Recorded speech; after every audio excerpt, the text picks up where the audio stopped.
Hello guys, welcome to TA Outdoors, and it is absolutely tipping down. You will notice we're under the tarp. We're here at the Bushcraft Camp, which I just recently finished. I literally just finished Camp Update 11. Hope there's a link in the video description if you guys want to watch that. And I'm here with my dad. I brought him along with me. What are we doing today, Dad? Yeah. We're going to try and put some targets up for Mike to use his hunting tower. Yeah. His awesome What do you hunting think of it? tower. Big. It's Yeah. big. It's I haven't cool, been isn't up it yet. I really haven't been up it yet to have a look. It's really neat. How high do you reckon that is as well? I'd say the top of it's 5, 6 probably feet. about 15 near the top, 15 feet. It might be, yeah, 12, Probably about 12, yeah, certainly. 12, 15 feet. It's big, it's cool. It's really But cool. Mike hasn't seen these targets I've made. No, he's made I've some targets. They're not bullseyes. We're out in the wild, so we're going to have wild, fully authenticated drawings. Wait for this. And painted, hand painted, of immaculate creatures. I'm looking forward to it. Well, creatures, maybe not immaculate. I'm looking forward to it, and obviously the reason we're doing targets is because that way I can bring the air gun out, and if there's no vermin or anything like that around, then we can just practice. And we wanted to get an idea of what the shooting would be like from the tower properly, you know, at different distances. I'm going to go, and what I'm going to do is I'm going to put these beautiful artistic designs up on the trees on a special system. We'll show you how we're going to do it, and then I'm going to get Mike to scope in on them and see if he can find them. And he's going to tell me what creatures they are. See that big tree at the middle at the back? Yeah. Leaning, I'll go to that. Oh yeah, okay, yeah. He's off to put some targets up.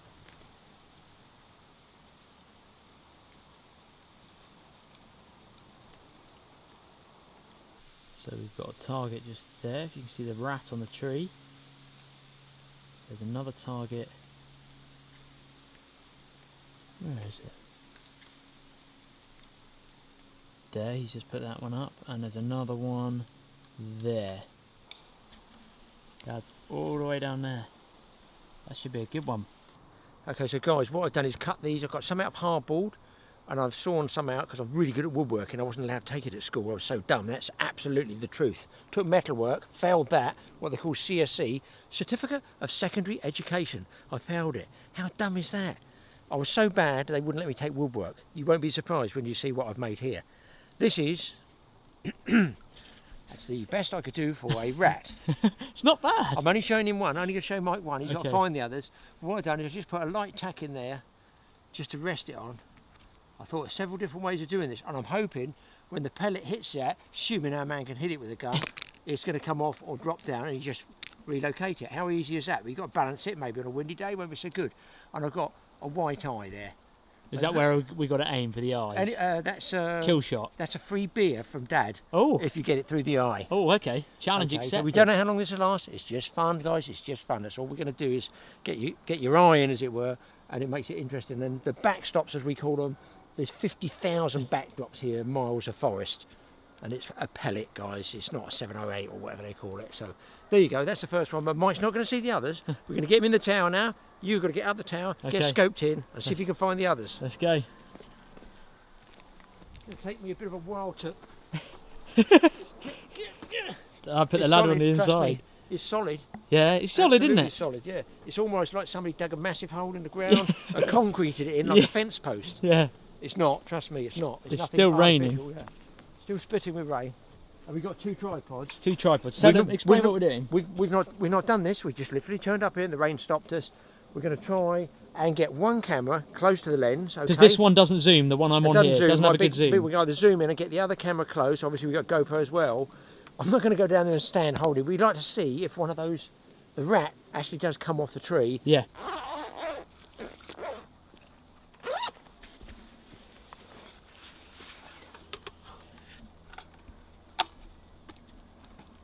Right, this is my air rifle, sub 12 foot-pound, the Walther Rotex RM8. It's got a buddy bottle up here and hawk scope. It's an 8-shot magazine, so we've set up 8 targets. I've got to try and get all 8 in the in 8 shots, and then also got a silencer on the end here, or suppressor. And I've also got a little bipod at the front, which extends up, but I won't be needing that today. That's just for when I'm shooting lying down or prone. The gun has actually had first blood. Dad's been using it at home, where you've had a bit of a pest issue with your squirrels, haven't you? Absolutely. They've absolutely annihilated some of his feeders, bird feeders. All the small birds are gone from your garden, but since then they've been back because Dad's whacked about 3 of them. But yeah, it's a Manelli stock. Lovely, like I love this Manelli stock, and some nice checkering there for grip. Most of the weight's up here at the front, but that's where I'll be resting the barrel on for when I'm hopefully shooting these targets. This is the pellets I'm using. Just 177. Obviously the gun's 177 caliber. These are 4.5mm or 8.4 grains, because I know some of you work differently with your pellets. Not many left really. You've been through quite a few of these, Dad, haven't you, as well? Those squirrels are quite tricky to nail at a distance, yeah. And I'll just show you the magazine. I'll just get it out for you. Bolt action. That's the magazine there. I've just put a little, I've kind of customised this, put a little indent in there, little divot, which I made with a file, so that when I load the magazine like that, I know that as this spins round, when it comes back round again and I see that pip, then I know that I've got one shot left. Just helps me if I'm losing count of my shot. So 8-shot rotary magazine. Nice and smooth as well, I've found. And these pellets have done really well in this gun. They're very, very accurate. I've used a few, but these are definitely more accurate. There's big argument about, you know, well, not argument, big debates and stuff between 2.2s and 177s. Obviously 2.2 is a bigger pellet, bigger caliber, but I went for 177 for the accuracy, and I think it's just as effective, really. I think the target shooters mostly use 177 yeah, in the UK. Yeah. Well, they? even the game hunters and things like that, they do use 177 just for the accuracy. If you get a good enough shot and you get it accurate, it will kill game. And you've zeroed in at what? Zeroed in at 25 yards, which is actually, most of these targets are probably 20 yards, but there's a few I've seen you put up. One's at about 30, 35. So we've got a good mixture of distances. One's probably about 15 actually, so that'd be interesting. That's the rat. That'll get splattered. Just safety thing, guys, if you're walking around, well, in a public area, obviously make sure your gun's covered up and things like that. And you've got your safety, make sure your safety is on, and don't carry it around with the magazine in it unless you are on site ready to shoot. So, you know, I'm on site now, I can put the magazine in. A lot of it's common sense, It but is you know, really, if yeah. youngsters Just think starting, about what you're doing. Think. Like that, see, that's ready, but it won't fire because the safety's on, and it's a double safety, so that needs to be pushed in for the safety. But in order to do that, you need to push this little lever as well, so it's kind of like a two-step safety mechanism, which just helps you accidentally knocking that safety in. But we're ready to go now. I don't need the bipod. I do need the pellets. Well, guys, I'm going to be using a big camera here because obviously this is a nice big full zoom on this one, and it's going to be a bit of noise because that storm has gone through. But I think what's happened, we've got a light airfield a few miles from us, and I think they're firing all the planes and helicopters in there, probably to get away from the storm. So you're going to hear noise. The other noise you're going to hear is me giggling when Mike misses the rat. Up to the hunting tower.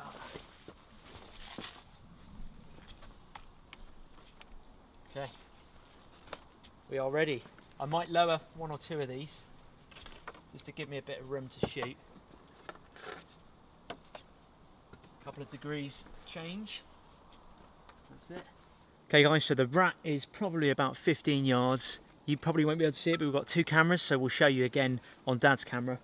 But just so you can see it's a slight drop. I'm gonna have to give it a bit of hold under probably because it's a bit of a drop, but we will see. Dad's down there. Mine's running. You're running, camera rolling. So Dad's got the camera rolling just down there. You can see it there. The target's just in front of it, and I'm locked and loaded and ready to shoot at the rat. Ready, Dad? Yeah. Woo! He down. Man down. He down. Hopefully you guys saw that on Dad's camera.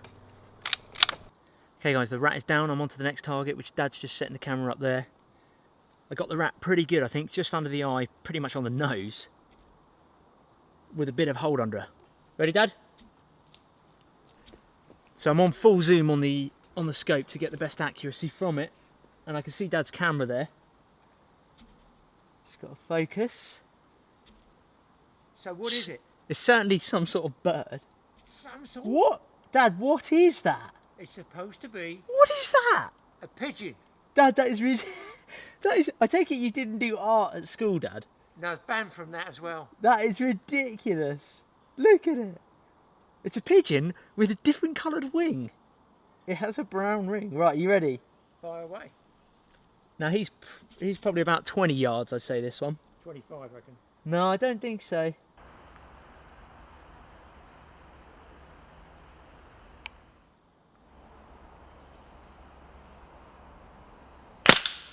Boom! Pigeon down. Dead bird.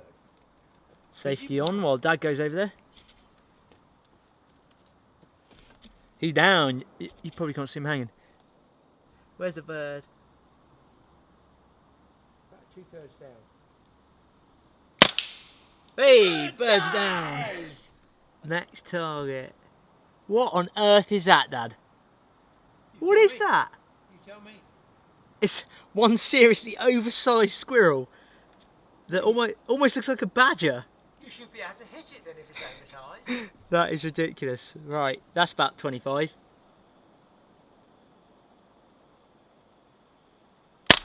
Boom! Squirrel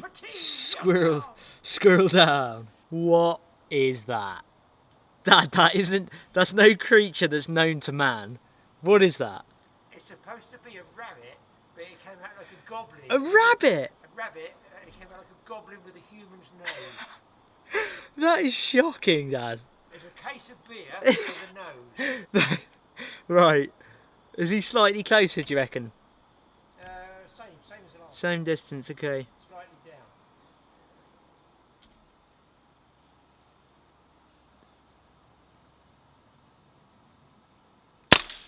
Boom! Goblin's gone! He's down. Ready? I nearly fell. Got the tripod in the way here. Right, next target. So we have a squirrel that is... What's he got in his mouth? That is a squirrel smoking a joint. Interesting.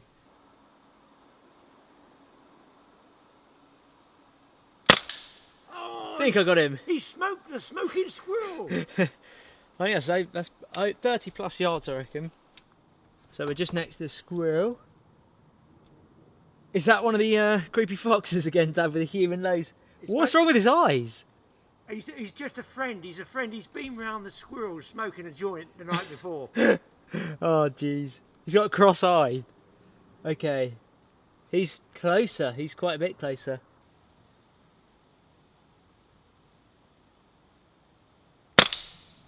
Boom.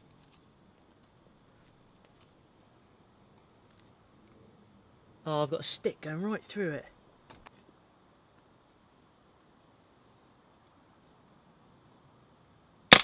Oh, I hit the stick. Hit the stick that's covering him. Snapped it off.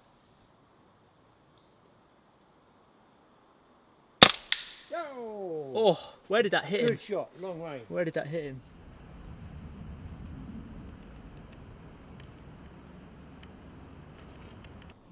So camp is behind me.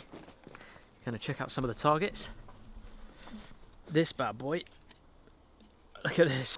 That would be pretty much a kill shot there, straight through the mouth. What is that? What is that? And then squirrel. Oh, that's a kill shot. Boom. Nice shot. Fat squirrel as well. Whoops.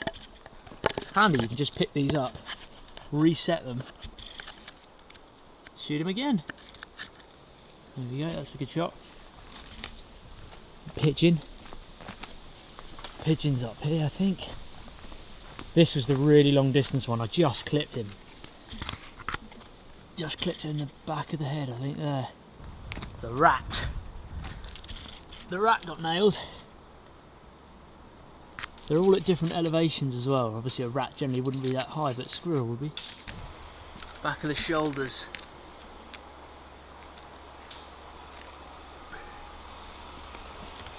Lung shot.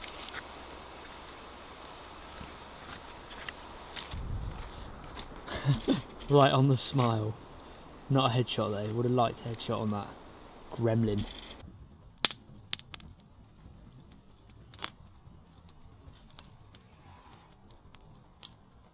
Well, that was certainly a bit of fun. That's what it's all about, isn't it, Dad? Being in the outdoors. Get out there and enjoy it. What it's all about. Listen, we haven't even killed anything yet. I know, yeah, we're just shooting targets. But it's also for me to get an idea, you know, what it's like shooting different ranges from here and at different elevations, because those targets weren't all at the same height. We've got the fire going down here on the fire pit. We've got the billy can boiling, and we're going to cook up some food, which we'll show you about in a minute. And we've got some theory time coming. Yeah, and you know the other thing was, it's worth mentioning.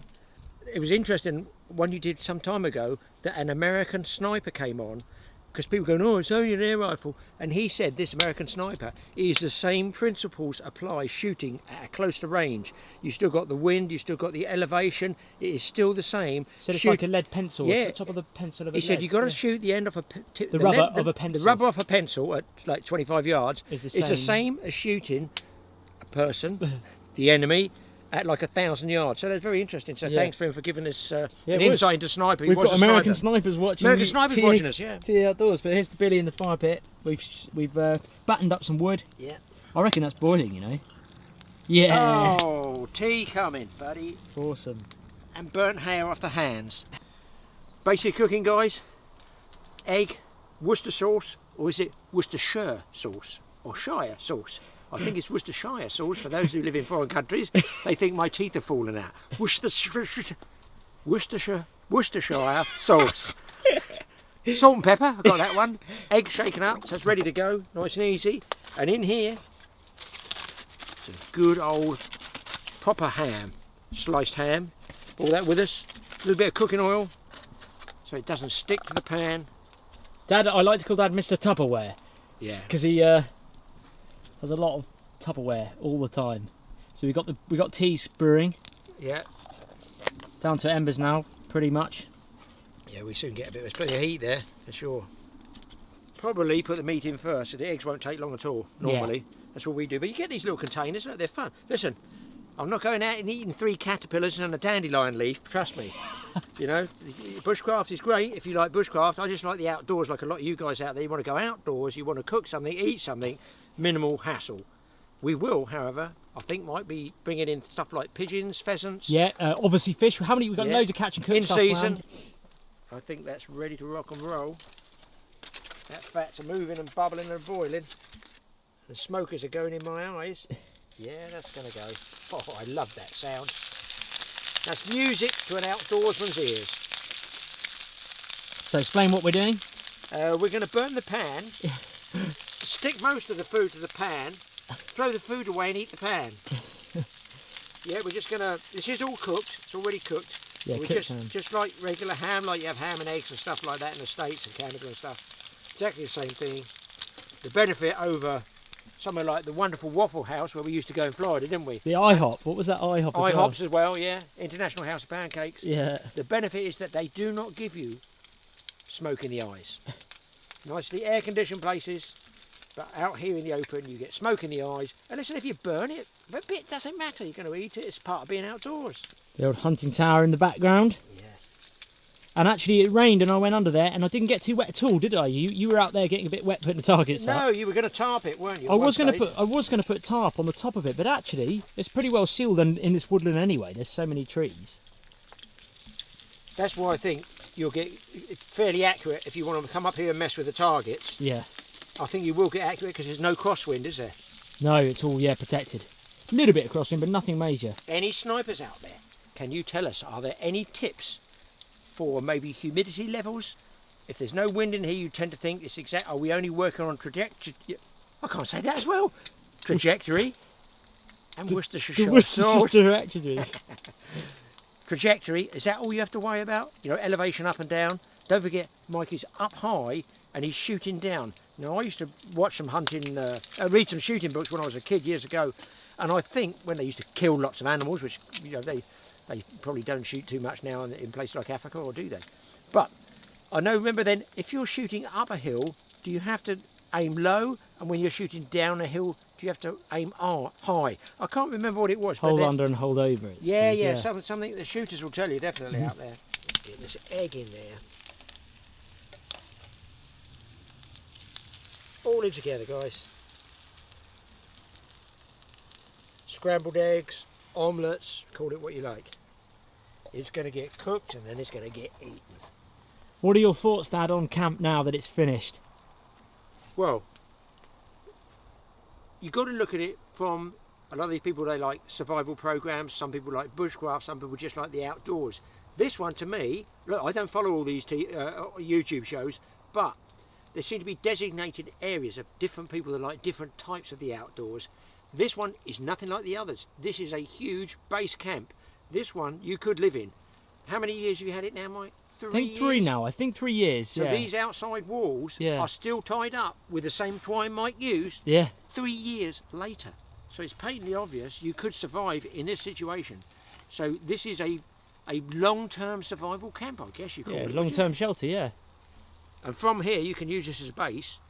There's lots of forestry around here because I can hear the forestry people working in the distance. You might hear noises and and stuff in the background. You will because it's Forestry Commission. It's forestry. It's forestry not in this land. We're in a private section, but Forestry Commission is not far away. All forest is around here, and occasionally they come and they cut it down. You can hear machinery in the background.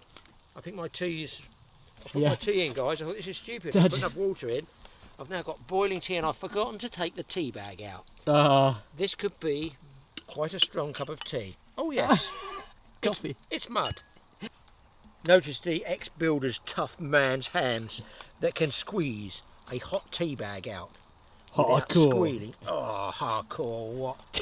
My military training did that. You can't be feeling well, Dad, because you're wearing a green jumper and it's very unlike you. I know, I had to get this because the wife said, you can't go out with that red jumper, someone will shoot you. I said, we're going shooting, honey. She said, you can't go out like that, you've got to put green on. I thought, hang on. When I went shooting in America and I went out there, everything you had to put was orange. You had to have like an orange coat on so other people didn't shoot you. Over here, it's all good. Do they have to use orange over here if you go like deer hunting? I don't know. Guys, tell us.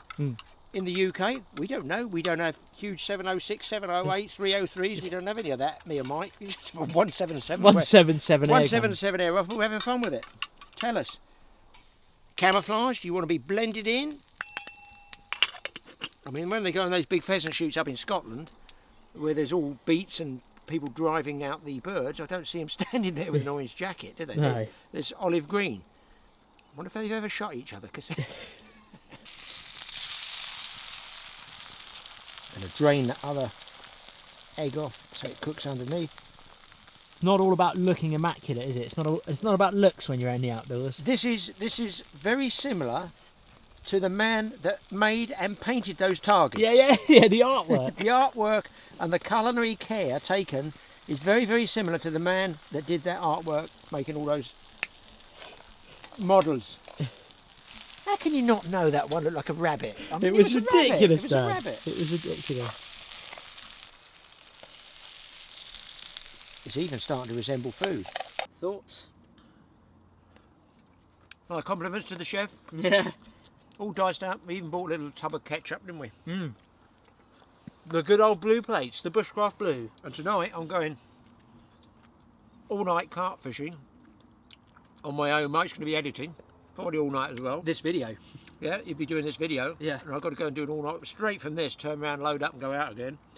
So unfortunately I'm eating with a piece of wood and a child's dagger because I forgot all my other plates and stuff. I've got the blue plates, the authentic blue plates. Yeah. But the rest is already loaded on my other car, ready for going straight out after this to stay out all night. And I hope I catch. What sort of fish can you catch this time of year? Sea fishing first and then a bit of freshwater. In America? No, over here. What? Just so they know what species, they can see what species do we catch over here. Well, loads. In the summer. It's our summer, so given the weather, don't forget we have a maritime climate here, so we get wind, rain, wind, rain, wind, rain. Yeah. A little bit of sun, mostly wind and rain. Well, we do get some decent weather, but you've got to be able to capitalise on that. And our fishing gets harder and harder, I feel, after 50 years of doing it. It's getting tougher, even freshwater. We have a big problem over here. I don't know whether you guys got it in other countries, where they relocate otters. Now, otters are a predator that lives in the river, because you all know what otters are, and they are eating the bejesus out of all our fish. The problem being, all these people that go out and say, release all the otters. Free the otters. Free the otters and let them to their natural environment. Unfortunately, they're covered by, you can't protect it, you can't hunt them, you can't cull them, as it were, you can't control them. Effectively, you can't control them. And they breed. So they breed, don't they? And I think they've done this with the wolves, is it? I think it's North America or Canada. You guys tell us. And obviously, if you have a high-line predator and there is no upper predator to control that, i.e. the humans, they're going to get out of control. Yeah. So a lot of our very big fish, especially in rivers, because the otters use the rivers like a sort of runway up and down, like a roadway, they're decimating them. Look, don't trust me, go online, look on forums. It's definitely there. It's not me having a gripe, I'm just telling you the way it is. Have you guys got the same problems with similar species in your countries? The mackerel have been really patchy over the last 5 years, I'd say. Yeah, 5 at least. Mackerel's like obviously a global species, but over here, usually our summertime is peak time for mackerel, but they come in waves, don't they? We've had, last year we saw a big huge shoal of them down in Weymouth, and then suddenly just nothing for weeks. Yeah, they're not constant. Yeah, they're not like like they used to be and should be. They should be. So mackerel stocks are being affected quite a bit. So we are bringing back the theory time. For those that have watched us, we only brought this out about 6 months ago, where we came to this camp and we do a cook-up, we do anything outdoors, whatever, fishing and bring a fish back and cook, or pheasant and things like that.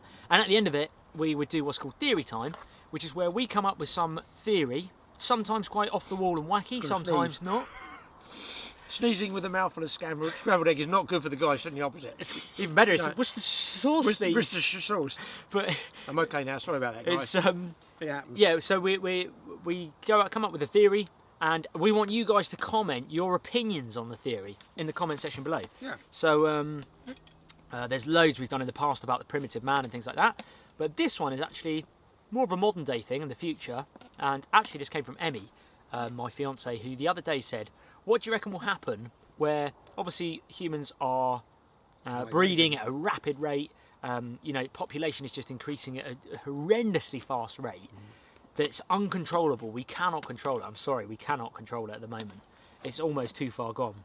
But what we were saying is, obviously people were looking, they want to live, my ideal place personally would be out in the countryside, you know, away from towns and cities. I know not everyone could do that. I live in a town, but in an ideal world, we'd all love to live in our own bit of private land, wouldn't we? Yeah. But unfortunately, it's not that way. But where that free space, that green land, brownfield sites, greenfield sites are all being built on at the moment, we're running out of wilderness. And my theory is, what do you think will happen? I personally think that Africa, you know, even like the hottest parts of Africa, will end up being the most sought after places to live in the world, because it will be the last of the wilderness that you can get, where people haven't built houses. So they're migrating from the wilderness to us, we'll say. Yeah, they're coming in other countries. Yeah, and I just think we're swamping, because the cities are just spreading, like, you know, they're spreading and spreading and spreading out. The countryside is going and going and going. So eventually, it's going to happen globally. I know it's more difficult on mountains and things like that, but I genuinely think places like Africa and up in the mountains are going to be like the last places where you can get true wilderness, which is kind of sad, really. Yeah, maybe it's going full circle. And all the people will migrate from Africa, let's say, to Europe, our country, wherever, and think, wow, it's nice to live there, you know, it's a gravy train of life. Yeah. Then they find out, actually, it's not.